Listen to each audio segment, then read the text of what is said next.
The words, when they finally came, were not delivered with the dramatic force of a wrecking ball, but with the quiet, devastating precision of a surgeon's scalpel.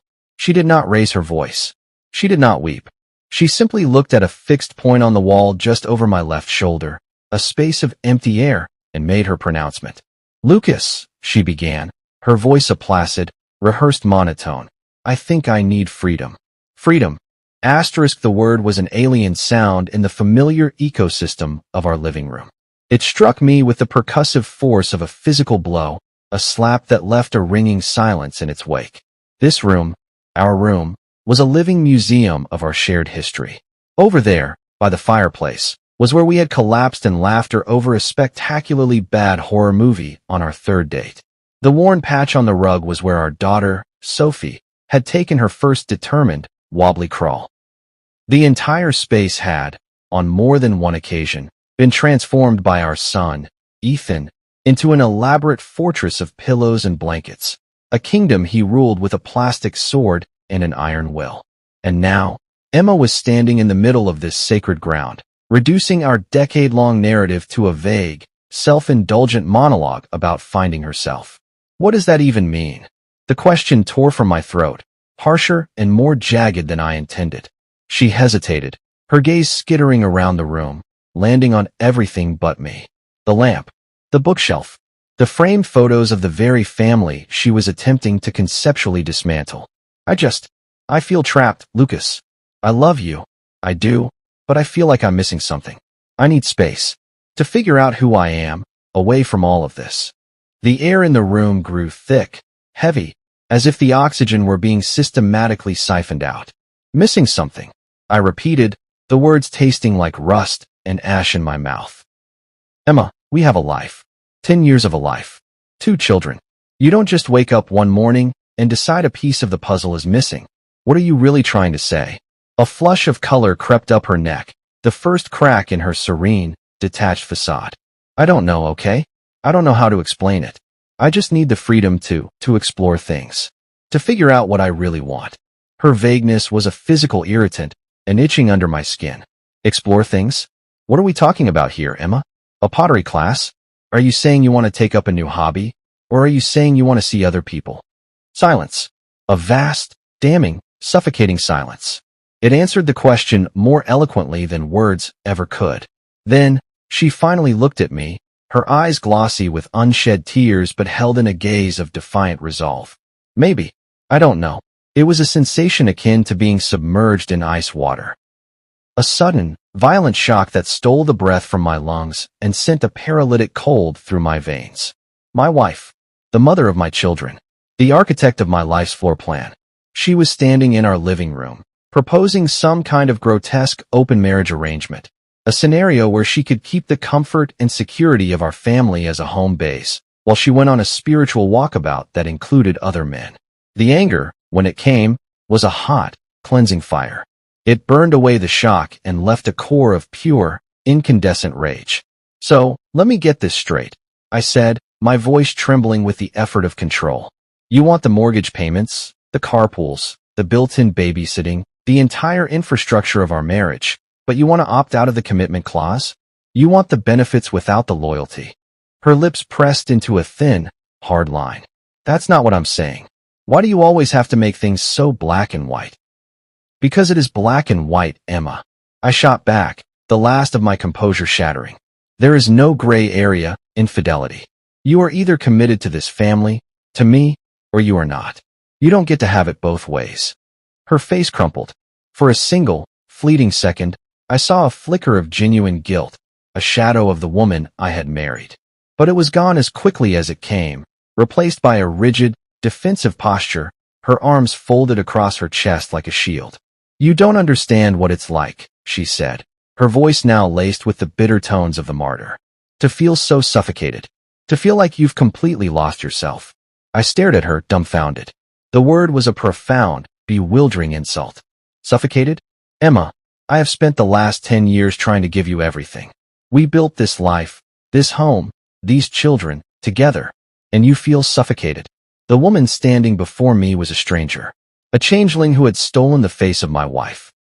This was not the Emma who had gripped my hand in the sterile white of the hospital room as Sophie came into the world. This was not the Emma who had laughed until she cried over my disastrous attempts at making Sunday morning pancakes. This was not the Emma who, just a year ago, had grabbed me and danced with me in this very kitchen simply because a good song came on the radio. Her gaze drifted away again, back to that empty space on the wall. And in that moment, I knew. I didn't have all the details, all the sordid facts, but I felt the truth of it in my gut, a cold, hard certainty. This wasn't a philosophical crisis. She wasn't lost. She was already found. By someone else. The rest of the argument is a blur, a cacophony of shouting and accusations, a frantic, ugly tearing at the tapestry of our life. At some point, the small, pale faces of Sophie and Ethan appeared at the top of the stairs, their eyes wide with a confusion and fear that instantly shamed me into lowering my voice. But the damage was done. The seeds of an irreparable distrust had been sown in the fertile ground of our home. That night, Emma slept in the guest room. I lay awake in our bed, the empty space beside me a cold, vast continent, and stared at the ceiling. Her words were a relentless, tormenting loop in my mind. Asterisk freedom. Space. Missing something. Asterisk I didn't know the name of the man who had invaded my life yet, but I knew he was real. And as the first gray light of dawn began to creep into the room, one thing was certain. I was not going to stand by and watch this stranger burn my family to the ground without a fight. They say your gut instinct is a primitive form of intelligence, a primal whisper of truth from a place deeper than reason. My gut had been screaming since Emma's declaration of independence. But the scream was an incoherent sound of alarm. It did not prepare me for the cold, hard, literate evidence of her betrayal. The truth, when it came, was not a whisper. It was an avalanche. It began, as so many modern tragedies do, with her phone. I had never been that husband, the one who snoops, who violates the fragile trust of digital privacy. But the concept of trust was now a smoking crater in the landscape of our marriage. Her phone had become a third entity in our home, a constant companion she guarded with a casual ferocity. She'd angle the screen away when I entered a room, her thumbs moving in a frantic, secret ballet. A notification would chime, and a small, private smile would touch her lips, a smile I now knew was not meant for me. The opportunity came one evening while she was in the shower. Her phone lay on the kitchen counter, screen down, a dark, silent monolith. My hands trembled as I picked it up. It felt heavier than it should, weighted with the potential for devastation. I didn't know her passcode, but it didn't matter. A notification lit up the lock screen, a banner of text that seemed to burn itself onto my retinas. Can't stop thinking about earlier. When can I see you again? Asterisk. The name attached was Evan. My stomach coiled into a tight, acid-filled knot. My heart began to pound a frantic, suffocating rhythm against my ribs. With a shaking finger, I swiped to open the message thread preview. It wasn't just flirtatious. It was a chronicle of an ongoing affair. Explicit, detailed, a sordid narrative of their secret life. The timestamps were a brutal timeline, revealing that this was not a recent indiscretion. This had been happening for weeks, maybe months. Driven by a morbid, self-destructive need to know everything, I moved from her phone to her laptop, which she'd left open on the table. Her email was still logged in. I typed his name into the search bar. The results flooded the screen. Long, gushing exchanges where she wrote about how alive he made her feel, how he understood her in ways I apparently never could. Each word was a fresh turn of the knife. And then there were the photos. Tucked away in a folder I'd never seen before. Not nude, thank God, but intimate in a way that was almost worse. A selfie of the two of them at a sun-drenched cafe, their heads close together, their smiles conspiratorial. A blurry shot of a sunset over a lake, a landscape I didn't recognize, a memory she had created with him, not with me. I closed the laptop, my hands shaking so violently I could barely control them. A white-hot rage, pure and undiluted, surged through me. My first instinct was to storm upstairs, to rip back the shower curtain and confront her with the sickening evidence of her lies. But then, an image of Sophie and Ethan, sleeping soundly and innocently in their beds, flashed through my mind. They deserved better than to be woken by the sounds of their father's world imploding. They deserved better than a mother who could so casually detonate their family. So, I sat at the kitchen table, the silence of the house pressing in on me, and I let the rage cool, let it harden into something else. Something colder, sharper, and far more dangerous: resolve. The questions swirled. Who was this Evan? Where had she met him? How had I been so blind? Had our entire life been a lie? I spent the rest of the night in that chair, staring at the digital ghosts of her betrayal, a sentinel guarding the ruins of my own life. The next morning, I called in sick to work. Emma, lost in the self-absorbed fog of her own drama, barely registered my feigned coughs. She kissed the kids goodbye, her affection a hollow, theatrical performance, and left for a series of errands I now knew were a lie. The moment she was gone, I began to dig. His name, Evan, was my only clue. Her social media, a carefully curated gallery of wholesome family life, was my starting point. I scrolled through months of posts, through photos of the kids' birthdays and inspirational quotes about balance. And then I found him. Evan, a frequent liker of her posts, his comments always just a little too familiar. His own profile was private, but his profile picture was enough. Younger. Flashier. The kind of man who wears his confidence like an expensive suit, a smug, self-satisfied smirk permanently affixed to his face. The emails had been the most damning. She had used a secondary, private account, but she wasn't a sophisticated spy.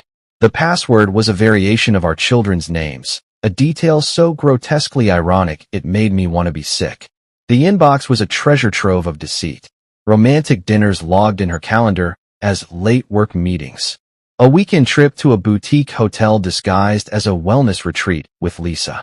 It was all there, a meticulous record of her betrayal. By the time Emma returned that evening, a folder existed on my computer's desktop. It was labeled, simply, evidence. I did not confront her. Not yet. The element of surprise was my only advantage. As I watched her go through the motions of being a mother, laughing with Sophie, helping Ethan with a drawing, a strange and terrifying calm settled over me. She was a performer, and she had no idea her audience knew the truth. She had no idea that the final act had already been written, and she had no idea that she was not the hero of this story. She was the villain, and the villain was about to face a reckoning. The art of betrayal, I learned, is not in the grand, theatrical lie, but in the thousand small, mundane ones that sustain it. The true horror is living inside the lie, becoming an unwitting actor in a play where you are the only one who doesn't know the script. After discovering the full, sordid scope of Emma's affair, I was no longer an actor. I was the audience, the critic, and, unbeknownst to her, the director of the final scene. To live in our house during those weeks was to exist in a state of surreal, bifurcated reality. There was the surface world, a carefully maintained diorama of family life. In this world, I was still the devoted husband, playing my part with a chillingly convincing performance. I made breakfast. I packed lunches. I asked about her day. Underneath this placid surface, however, was the real world, a churning, toxic ocean of my secret knowledge. It was a form of psychological torture. To watch her laugh at one of Ethan's knock-knock jokes, then see her face illuminate with that secret, private smile as she glanced at a text from him. To help Sophie with her spelling homework, then lie in bed next to the woman who was systematically dismantling our daughter's world. It was maddening. Her lies became a source of morbid fascination. They were so clumsy, so transparent, now that I knew what to look for. "I'm meeting Lisa for coffee," she'd say, grabbing her purse with a little too much haste. Lisa, her best friend, a woman so fiercely loyal I knew she would never be an accomplice to this. I would nod, smile, and say, "Tell her I said hi." And then I would go to my study and add the lie to the timeline in my journal. The journal was my anchor. It was a cold, factual repository for the emotional chaos of my life. October 14th, claimed a late meeting at work. Credit card statement shows a charge for 2 at La Vie en Rose, a notoriously romantic restaurant. October 17th, said she was going to a yoga class. Car's GPS history shows a 2-hour stop at a residential address in the city. His address, I now knew. Each entry was a brick in the wall I was building around my heart, a fortification against the pain. The small details were the most excruciating. A new brand of perfume, floral and sweet, a scent I didn't recognize, clinging to her clothes when she came home. A receipt for a men's cashmere sweater crumpled in the bottom of her purse. A ticket stub for a superhero movie she had sworn she had no interest in seeing. Each clue was a small, sharp cut, a death by 1,000 paper cuts. The nights were the worst. Lying beside her in the dark, the space between us a frozen chasm, I would listen to the steady, peaceful rhythm of her breathing and feel a rage so profound it was almost silent. How could she sleep? How could she exist in this state of profound duplicity and find rest?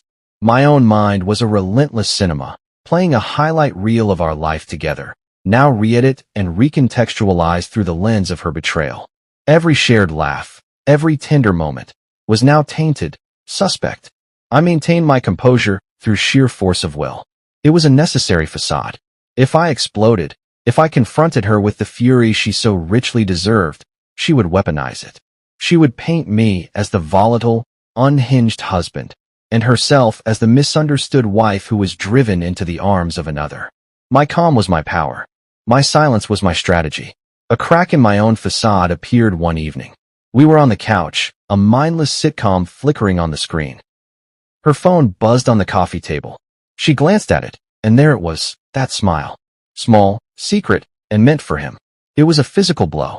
My stomach churned. "Who's that?" I asked, my voice a carefully constructed imitation of casual curiosity. She didn't even look up from the screen. "Oh, just Lisa. We're planning a girls' night. Tell her I said hi." I said again, the words tasting like poison.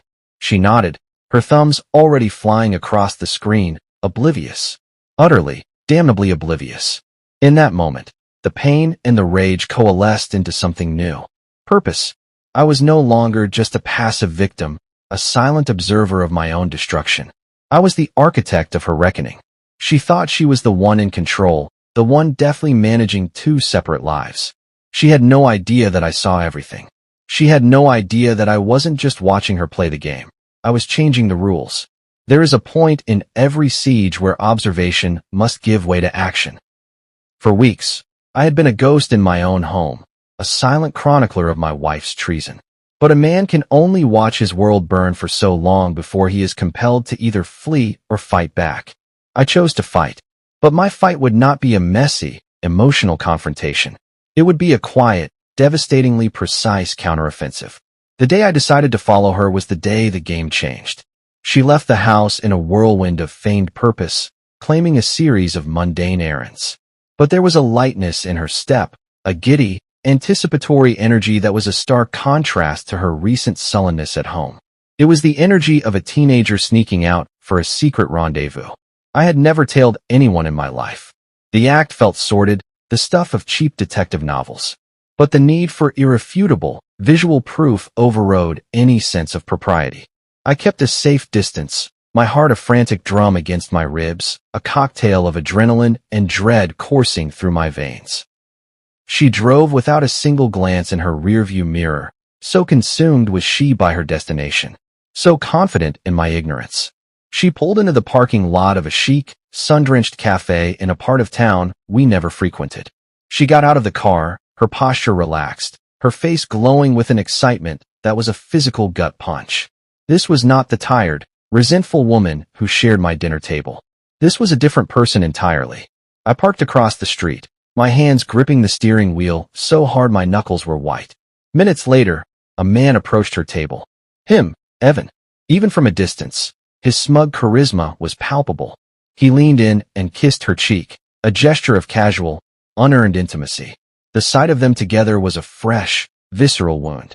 The way she leaned forward, her entire being oriented towards him. The sound of her laughter, louder and more carefree than I had heard it in years, carried across the street on the breeze. It was a performance of happiness, and I was the unwilling, invisible audience. I pulled out my phone, my hands trembling. The act of taking pictures felt like a violation, but I forced myself to do it.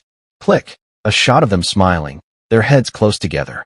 Click, a shot of his hand resting on hers on the table. Each photo was a piece of evidence, a nail in the coffin of our marriage. After nearly an hour, they left, walking side by side down the street, their bodies occasionally brushing against each other. I followed at a distance, a predator stalking its prey. They wandered into a nearby park, a place of public leisure now transformed into the stage for my private horror. And then I saw it. The hand-holding. A simple, public declaration of a connection that was meant to be secret. My wife, my Emma, was holding hands with this stranger, walking through a park on a sunny afternoon as if they were any other couple in love. Her face crumpled. This time, the guilt looked real, profound. But it was too little, too late. I still love the kids, she said, her voice trembling. I want to be in their lives. That's for the court to decide now, I said, the words cold and hard. You made your choice, Emma. You chose your freedom. Now you get to live in it. She stood there for a moment longer, a stranger in the home she had abandoned. Then, with a quiet sigh of defeat, she picked up her luggage and walked out the door. I followed her onto the porch. I watched her load her life into the trunk of her car. Before she got in, she turned back, a final, desperate plea in her eyes. I hope, someday, you can forgive me. I said nothing. I just stood there as she drove away, the sound of her engine fading into the quiet afternoon until there was only silence. When I stepped back inside, the house felt different. It was emptier, yes, but it was also lighter. A toxic presence had been excised. A fever had broken. For the first time in what felt like an eternity, I could breathe. I walked through the rooms, taking inventory of the spaces she had vacated. Her side of the closet, a hollow void. The bathroom counter, cleared of her myriad bottles and jars. Her scent, once a comforting and ubiquitous part of my life, was already beginning to fade. This was my home now. Mine and the children's. It was not the life I had planned, but it was the life I had. And it was a foundation upon which I could begin to build something new. That night, I tucked Sophie and Ethan into their beds. They asked about their mom. My answer was simple and true. She's staying somewhere else for a while. But she loves you very much. They accepted it with the heartbreaking trust that only children possess. As I watched them sleep, their faces peaceful and innocent, a profound sense of purpose settled over me. This was not an ending. This was a beginning. Emma was gone, but we were still here, and we would be okay. There is a period after a great personal cataclysm that is defined not by dramatic grief, but by a relentless, exhausting logistics. The first few weeks after Emma left were a whirlwind of new routines and forced adjustments. I became a master of the morning rush, a juggler of pancakes, permission slips, and mismatched socks. I learned the intricate social calendars of a 7-year-old and the profound philosophical questions of a 5-year-old. I was no longer just a father. I was the entire operational infrastructure of our small, broken family. The children, as I had come to learn, were paragons of resilience. They were sad, of course. They missed their mother. But their capacity for joy was a powerful, healing force. Their laughter, which I had feared might be extinguished, became the new soundtrack of our home, a constant and welcome reminder that life, in its most essential form, continues. Sophie, with the burgeoning wisdom of her years, was the one who asked the hard questions. One evening, as we sat on the couch reading, she looked up from her book, her expression serious. Is Mommy ever coming back to live here? I had rehearsed this answer in my head 100 times. I closed my own book and turned to her. No, sweetheart. Mommy is going to have her own home now. But that doesn't change how much she loves you. Her lower lip trembled. Was it because of me? Because I was bad? The question was a physical blow. I pulled her into a fierce hug, my heart aching with a love so profound it was almost painful. Oh no, Sophie. Never. None of this is your fault. Not one single bit. Sometimes, grown-ups just can't live together anymore. It's a sad, grown-up thing. It has nothing to do with you or Ethan. She nodded against my chest, her small arms wrapped tightly around my neck. In that moment, I understood my new role with a terrifying clarity. I was the keeper of their security, the guardian of their innocence. I had to be their rock, even when I felt like I was crumbling on the inside. Ethan, too young to articulate his confusion, expressed his anxiety in other ways. He became my shadow, following me from room to room, his small hand often tucked into mine. At night, he would ask, "You'll be here in the morning?" A question that broke my heart a little more each time. Always, I would promise, and I would sit by his bed until his breathing evened out into the steady rhythm of sleep. To combat the chaos, I began to create new rituals, new traditions that were ours alone. Friday became pizza and Fortnite. We would build a massive pillow fortress in the living room, eat pizza on the floor, and watch movies until we all fell asleep in a tangled heap. Weekends were for adventures. Hikes in the nearby state park, trips to the science museum, afternoons spent at the playground where Ethan could swing until he was dizzy and Sophie could sit on the bench beside me, narrating the complex social dramas of the second grade. I answered her questions about her mother with a carefully calibrated honesty, always steering the conversation back to the here and now, to the stability of our new life. "We're going to be okay," I would tell her, and the more I said it, the more I began to believe it. There were nights, of course, after the children were asleep and the house was quiet, when the loneliness would descend like a fog. I would lie in bed and stare at the ceiling, the silence a roaring testament to my failure.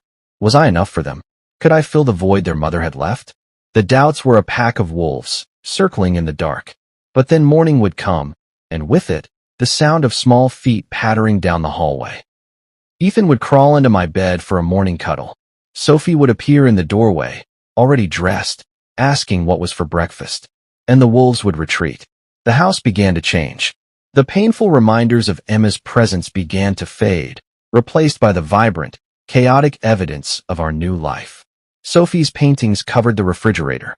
Ethan's Lego creations colonized every available surface. We were not just surviving, we were living.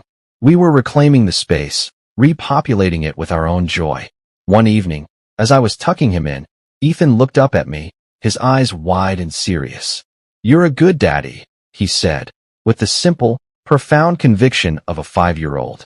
Tears pricked my eyes. I leaned down and kissed his forehead. "You're a good son," I whispered. It was not perfect. There were still hard days, moments of frustration and exhaustion that felt overwhelming. But those moments were eclipsed by the fierce, protective love I felt for these two small humans. My life was no longer my own. It was theirs.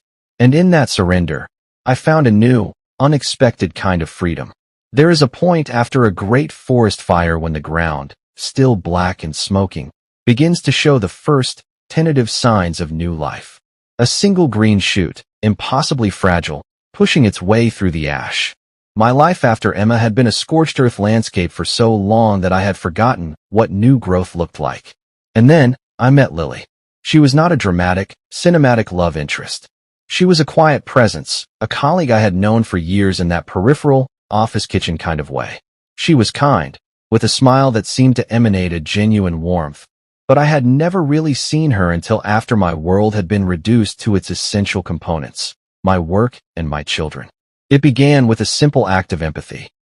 I was in the office break room one morning, looking particularly haggard after a night spent dealing with Ethan's stomach flu, when she approached.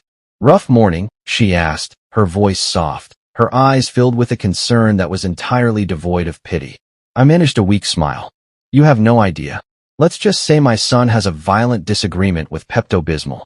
She laughed, a pleasant, easy sound. "I remember those days. You're a good dad, Lucas. It's obvious how much you love them." The words were so simple, yet they landed with the force of a revelation. In a world where I was constantly questioning my own adequacy, this small, unsolicited validation felt like a lifeline. Our interactions after that became more frequent. She would ask about the kids, remembering their names, their ages, the small details I had shared. She listened with an attentiveness that was rare and deeply comforting. She never pried into the details of my divorce, never offered unsolicited advice. She just saw me. One evening, after a particularly grueling day of solo parenting, a text message appeared on my phone. *, hope you're surviving the bedtime chaos. Just wanted to say you're doing an amazing job. *, it was from Lily. I stared at the message, a strange warmth spreading through my chest. It was the first time in over a year that a text message had brought me anything other than anxiety or dread. I hesitated, then typed back. *, Lily. That means more than you know. *. Our friendship grew organically, a slow and steady vine. It was a friendship built in the margins of my life, in coffee breaks and brief text exchanges. She had a gentle sense of humor and a profound kindness that acted as a balm on my still raw nerves. One Friday, after I had dropped the kids at my parents' for the weekend, I found myself with an entire evening of empty, unstructured time stretching before me, a prospect that was both liberating and terrifying. On a whim, I texted her, "Any interest in grabbing a non-office coffee sometime this weekend?" Her reply was immediate. "I'd love that." We met at a small, quiet cafe. It wasn't a date, not officially, but it felt different. She asked about Sophie's painting and Ethan's dinosaur obsession, her interest genuine and unforced. I found myself talking more than I had in months, not just about the kids, but about my own forgotten hobbies, my hopes for the future. Being with her was easy. There were no pretenses, no agendas. For the first time since Emma left, I felt like a person, not just a parent. When I walked her to her car, she turned to me, her smile both shy and confident. "You're a good man, Lucas Hayes," she said softly. "Don't ever let anyone make you feel otherwise." I drove home that night with a feeling I hadn't experienced in a very long time. It wasn't love, not yet. It was something far more fragile and, perhaps, more valuable. It was hope. The next morning, as I watched Sophie and Ethan chase each other around the backyard, their laughter a perfect, joyous sound, I thought of Lily. She was not a replacement for what I had lost. She was something new. She was a reminder that the world still contained goodness, that connection was still possible, that the story of my life was not over. It was just waiting for a new chapter to be written. Life, I've learned, does not heal in a straight line. It's a messy, recursive process, a spiral of progress and retreat. But there comes a time when you realize you've been moving forward more than you've been looking back. I stood on my back porch one crisp autumn afternoon, watching Sophie and Ethan raking leaves into a massive pile, their shrieks of laughter echoing in the cool air, and I was struck by a profound and simple truth. We were happy. The house was no longer a museum of a failed marriage. It was a home, loud and chaotic and filled with the vibrant energy of my children. Sophie's artwork had graduated from the refrigerator to framed pieces on the wall. Ethan's dinosaurs were now part of an elaborate ecosystem that covered the entire floor of his room. They were thriving, and in their thriving, I had found my own. Lily had become a gentle, steady presence in our lives. Her introduction to the kids was slow and natural. She joined us for a trip to the pumpkin patch, her easy warmth and genuine interest in their stories winning them over instantly. Watching her help Ethan pick the perfectly roundest pumpkin while Sophie seriously explained the artistic merits of a particularly gnarled one, I felt a sense of rightness that was both comforting and terrifying. One evening, after the kids were asleep, Lily and I sat on the porch, nursing cups of tea. The silence between us was comfortable, companionable. "They're wonderful, Lucas," she said softly, her gaze on the dark expanse of the yard. "They're my whole world," I replied. "I know," she said. She turned to me, her expression serious. "And I would never want to be anything but a positive addition to that world." It was an unspoken acknowledgement of the delicate line we were walking, a testament to her profound decency and respect for my family. In that moment, a clarity that had been slowly dawning on me finally came into full focus. I was not just surviving, I was ready to live again. The anger and bitterness I had carried for so long had finally been set down, not because I had forgiven Emma, but because I had finally accepted that her story was no longer my story. A few nights later, I was tucking Sophie into bed. She looked up at me, her eyes wide with the serious, philosophical questions that only a 7-year-old can ask. "Dad," she said, "are we going to be okay?" I smiled, brushing the hair from her forehead. "Sophie," I said, the truth of the words resonating deep in my bones. "We already are. We're better than okay. We're great." And I believed it. The scars would always be there, a faint, pale map of the territory I had crossed. But they were no longer open wounds. They were proof of survival. As I lay in bed that night, the house quiet around me, I thought about the future. It was no longer a vast, terrifying unknown. It was a landscape of possibility. It would have its challenges, its heartaches, its uncertainties. But it would also have pillow forts and dinosaur digs and the quiet, steady warmth of a good woman's smile. It would be a life rebuilt, not on the ruins of the old one, but on a new, stronger foundation. It would be our life, and I was ready for it.